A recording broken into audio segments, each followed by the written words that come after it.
Toutes les histoires peuvent être racontées. C'est important que chaque personne puisse s'exprimer. Et je pense qu'on est là-dedans avec l'association de donner la parole vraiment aux jeunes.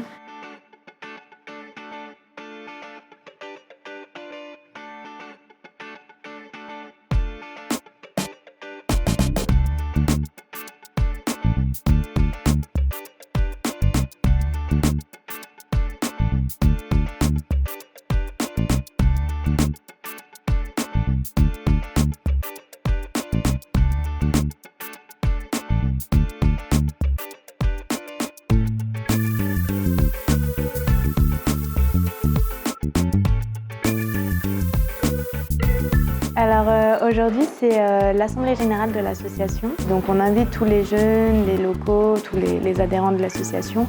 Et derrière, on enchaîne aussi avec un atelier cuisine, avec une soirée un peu festive, etc.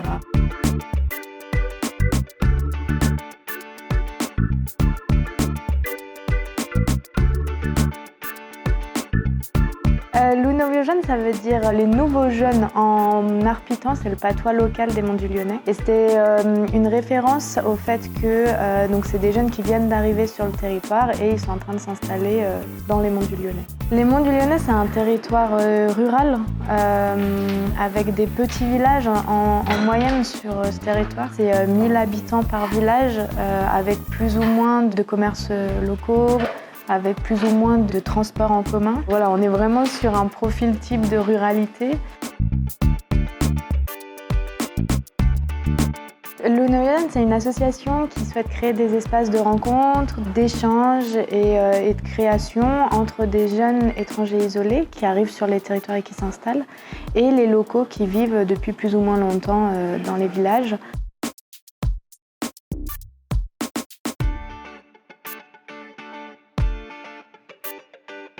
On fait des vidéos, on fait de la radio et puis surtout l'idée c'est de leur transmettre ces outils pour qu'ils se les approprient. Donc c'est-à-dire que la vidéo c'est eux qui filment, c'est eux qui décident d'être acteurs ou pas. C'est eux qui vont interviewer des personnes, c'est eux qui s'enregistrent et qui décident des sujets qu'ils ont envie d'aborder. Et ça c'est super important.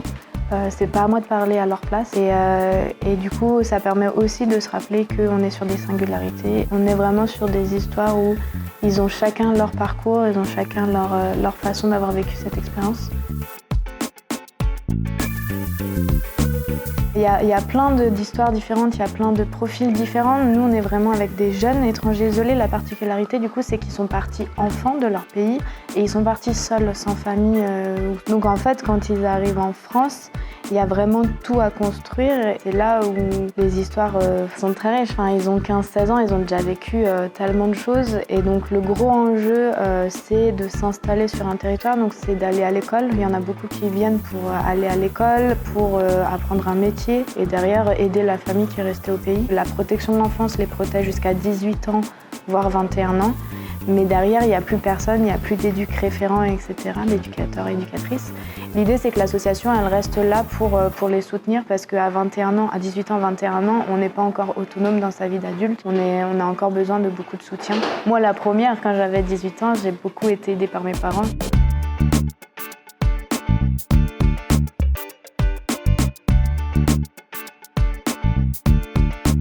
Ils n'ont pas de solidarité familiale et donc on va chercher des solidarités amicales, des solidarités de proximité. C'est vraiment aussi la réflexion qu'il y a dans l'association, c'est que qu'est-ce qui nous fait aimer rester à un endroit? Alors certes, il y a le travail, il y a l'appartement qui est peut-être un peu moins cher, des choses comme ça, mais c'est aussi les amis, c'est aussi les proches avec qui on aime passer du temps qui nous font rester sur un territoire.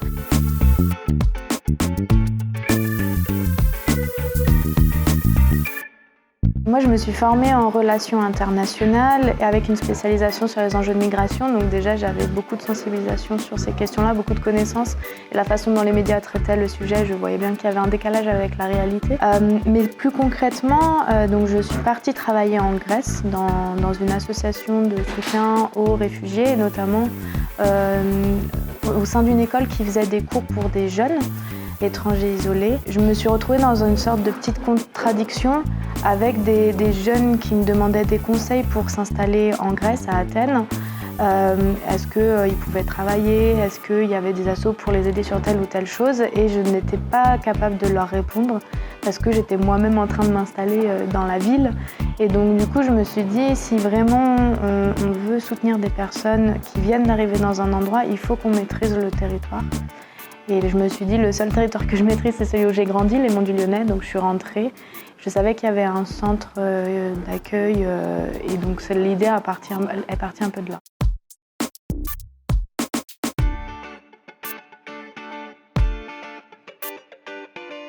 J'ai beaucoup voyagé et j'ai jamais eu de soucis, j'ai jamais eu de difficultés, ne serait-ce que pour traverser les frontières, là où d'autres personnes ont énormément de difficultés. Donc il y avait aussi cette injustice-là qui m'a très vite interpellée, mais aussi vraiment une volonté de se dire c'est chouette d'accueillir des personnes, c'est vraiment bien. J'arrive pas à comprendre pourquoi il y a autant de discours très refermés sur ces questions-là.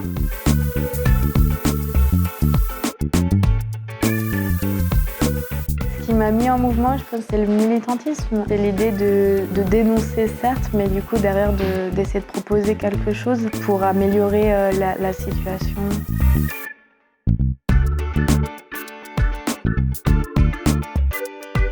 Rhône-Alpia, ça sert à proposer un cadre pour la réflexion stratégique. On est vite pris dans le flux des activités, etc.